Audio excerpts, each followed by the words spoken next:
Nwata kwọcha Osi ụmụ ogbenye libife. Thank God you're here. I need 100 cartons of Indomie and 5 cartons of Gala. What you go take the Indomie do now? I don't know. Don't you know that today is Prince Samuel Alago's birthday? The youngest and fastest billionaire in our Idemili ancient kingdom. Uncle Watakwasha loves children. Better go and call the less privileged in your village so they'll come and collect your gifts. He's not only sharing Indomie, he's sharing so many things like money. He's sharing big money. He's sharing Indomie, sharing rice, bags of rice. He's sharing Gala. He's sharing so many things. It's not only the less privileged that will come, other people will come. Please do fast. I need everything that is here. I will tap the blessing. Onyo Samuel Alago, Watakwasha na Dubai. I'm very happy to support you in this birthday. Put more 10 cartons of Indomie. You put many juice and the Domprignon and the Mohet. I will be there with my children. Even my grandmama will be there. Watakwasha, happy birthday. God bless you, my brother. Oga Bali, Onyi, bye.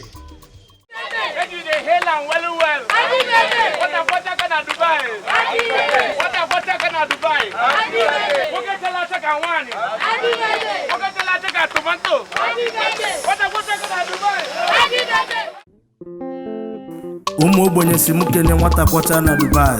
Prince Samuel Alago. Happy birthday to you. Happy birthday. Happy birthday. Happy birthday.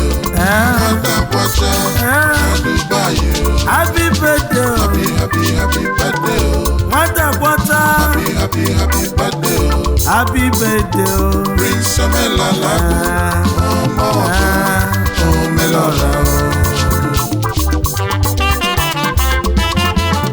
Nwata kwọcha Osi ụmụ ogbenye libife. Ọ na-ekele ụmụ ogbenye ego. Ndị ụwa na-atụ n'ọnụ. Ụmụ nwanyị ajadu.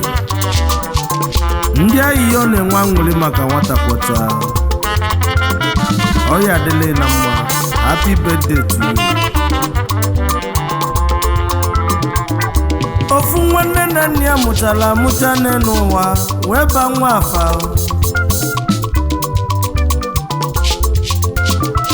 Kedu afọ abalụ nya bụ nwa?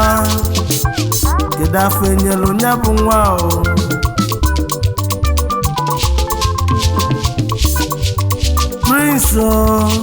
Prince Samuel Alago.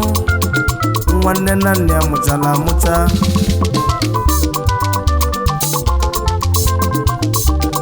Owe bido ije n'ụwa ewo. Owe bido ije n'ụwa. Oluoko sogotere ife ji mmadụ emene n'ụwa. Owe yọba Chukwu kaka biko gozie m. Chukwu na igozie m mmelotu ụmụ ogbenye. Chukwu igozie m mmelotu ndị ụwa na-atụ n'ọnụ. Ọkaka biko.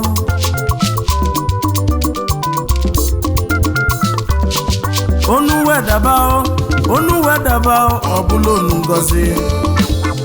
Chukwu wezobele nwe ekpele ewo mma gozi mmenye ya ego mma edebeghị ndụ ogologo. Obodo ọbụla ijelo ya gozi o. Samuel wee kpọọ Chukwu.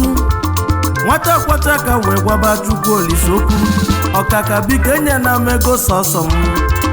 Chukwu biko enye na m ego sọsọ m. Ọkaka biko nye m ego mụ na ụmụ ogbenye. Chukwu biko nye m ego mụ na ụmụ ogbenye. Ụmụ ogbenye rika ịma n'obodo anyị esika. Chukwu wee nesi anya wegozi obele nwa Owije. O wee lote mkpokwelu Chukwu na igozie m mmenyelu ogbenye aka o. Mmenyelu ndị mmadụ aka o.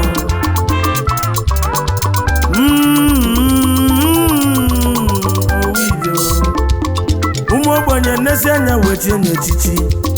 Ụmụ ogbenye nwebe anwụli tie nye echichi. Ọgaranya na-enyela ogbenye aka o. Ọgaranya na-ejela ogbenye ozi o. Nwata kwọcha o. Samuel Alago. O Prince ayo.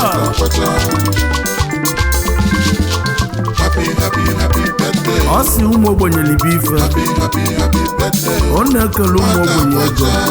na Dubai ndị ụwa na-atụ n'ọnụ happy birthday ụmụaka na-enwe aṅụrị happy birthday ụmụ nwanyị ajadu Prince Omelala ndị ahịhịa ọ na-enwe aṅụrị maka nwata pụta Omelora ọya adịla na mma happy birthday to you tata bụ ụbọchị iro awide mmiri ka anyị na-ejenu onwere onye anyị chekwube ejebe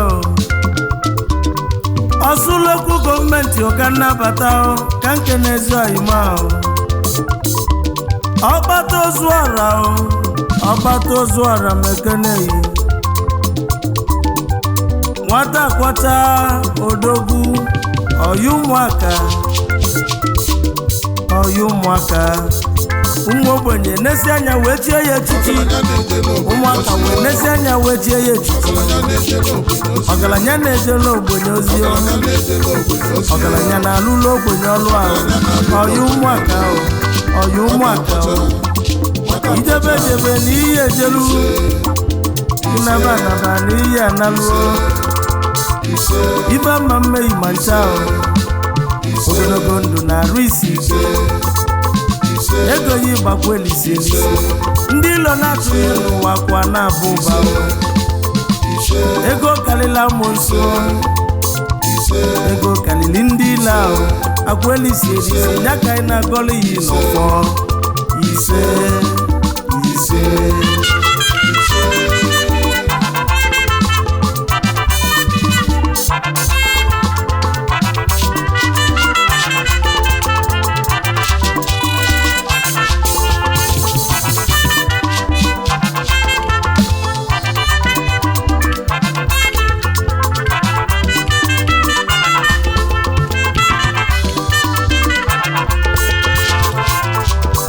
mana ọ bụ mụ bụ onye ọma Tochukwu na mani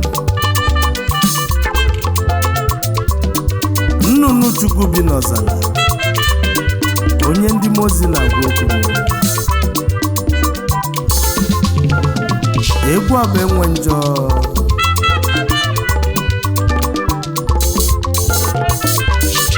olu n'Igbo niile ndị nwanne nna ndị ụwa na-atụ n'ọnụ ụmụ nwanyị ajadu ụmụaka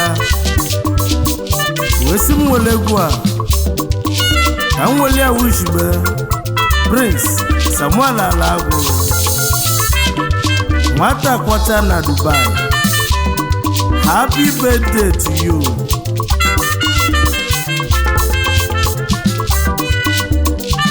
nwata kwọcha one of Awidemmili Ancient Kingdom Osun Local Government Imo State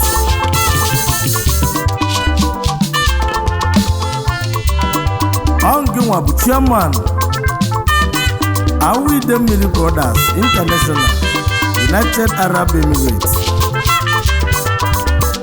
CEO Valor Heritage LLC CEO Nwata Kwọcha Global Services Nigeria Limited onye a na-ekwu nwere ife ọ na-eme happy birthday to you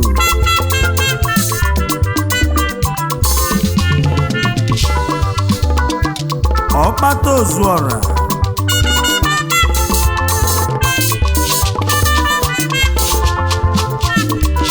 CEO Valor Heritage and Logistics Dubai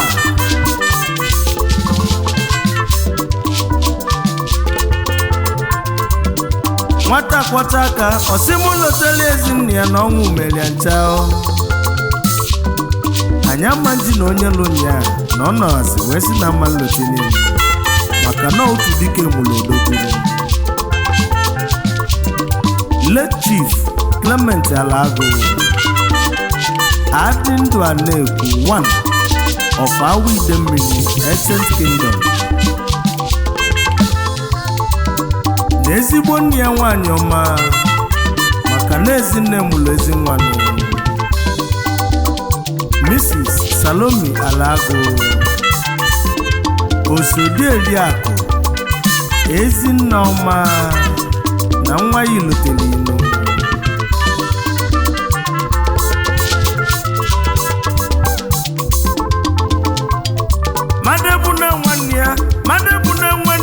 ụbọchị nke nwanne ọya na Adegwu na nwanne ya. lotu ụbọchị na na nwanne ka ya gba Adegwu na nwanne ya. nwanne ozu na wozu arụ Adegwu na nwanne ya. alụsịa na ma ebu naba n'obi o Adegwu na nwanne ya. madegbu na nwanne ya Adegwu na nwanne ya. iwe nwanne n'odelu n'ọkpụkpụ Adegwu na nwanne ya. ewo madegbu na nwanne ya Adegwu na nwanne ya. oyimo izuka mma na nne ji o Adegwu na nwanne ya. nwanne mmadụ abụrụ ya o Adegwu na nwanne ya. onye ọma na-ekwu okwu Adegwu na nwanne ya. Adegwu na nwanne ya. akpọnwebe na nwide mmiri bịa nwata kwata si m keneyo ezi nwanne nwata kwata o Akụ enwebe. mmadụ abụrụ ya o Akụ enwebe. nwanne ozu na wozu arụ Akụ enwebe.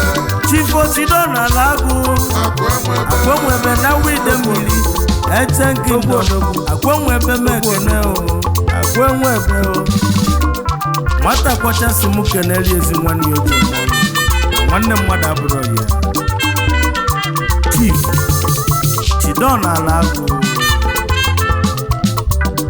akwenwebe 1 of awide mmiri HM Kingdom CEO Chidon General Trading LLC CEO Dubai Great City Hotel Limited Lagos onye ọma na isogburu na chukwu meli ya eze chukwu meli ya odogbunu ogidi ka nabatazinu onwere onye nchekwube jebe igwe ogidi na Dubai yo Igwe. onye omekene yo Ugobuzu. nwata kpọta ka ezi ọhịa isi mụ kene yo Igwe. Chief Charles Okeke Ugogbusu 1 of Ogidi Igwe ogidi na Dubai Igwe ogidi ahụ CEO Charles Okeke Textile Trading LLC and CEO Golden Emirate Charles Hotel and Suite Asaba Ugogbusu onye ọma ekele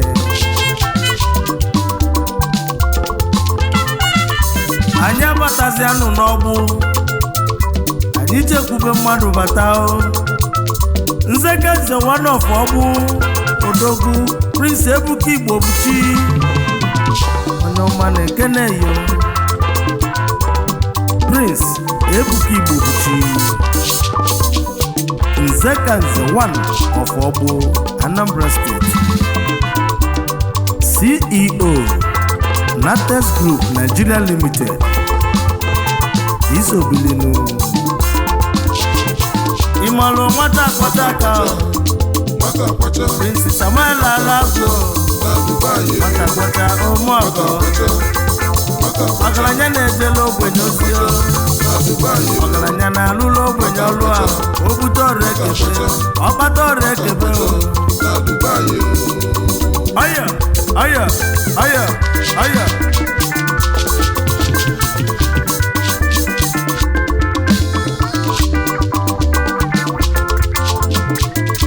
ibuzo ka anyị na-abata Delta steeti ka anyị nọ nwanne m ochendo na Thailand o odogwu chukwu meli ya eze Oche ndụ n'ibuzo. nwata kwachasị m keneyi Oche ndụ n'ibuzo. ochendo na Thailand Oche ndụ n'ibuzo. ochendo 1 of Ibuzo Delta steeti ochendo onye nwata chukwu ekeneyi ọrụ nwata kwachasị m bịa n'obi ochendo onye Ibuzo anyị abatazianụ n'Ọsụ akụmbụ n'Ọsụ odogwu Chief Obi Moses Chairman Ọsụ Brothers na Ghana onye omekene yo Chief Obi Moses akụmbụ n'Ọsụ Chairman Ọsụ Brothers Ghana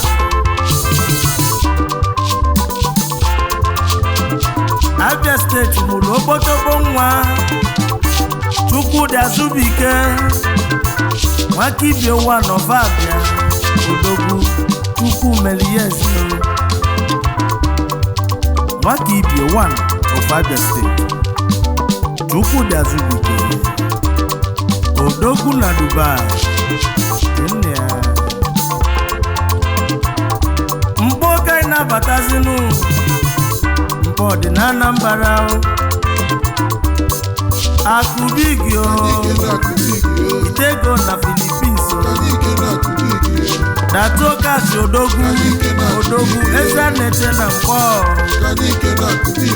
Eze mkpocha mekene yo Nwata kwacha si mokene yo Chukwu meli yo Odogwu Chukwu meli yeze o Inia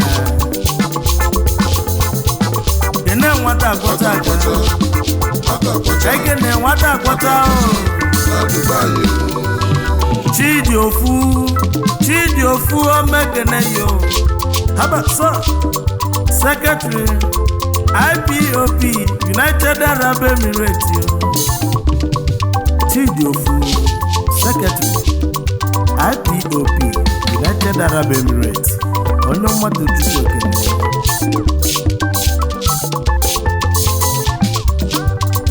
ekene lumo Odogwu na-epempe na Dubai Odogwu Endoba Odogwu CEO Hollywood Touch Salon LLC Odogwu na-epempe na Dubai Odogwu nwata kwọcha na-eke n'ụlọ Aba asị na ife niile na-emene n'ụwa ọ bụ na nwaanyị anọrọ ya ife afọ nwere isi anyị akpọbatazia nwaanyị ife anyị na-eme onwezi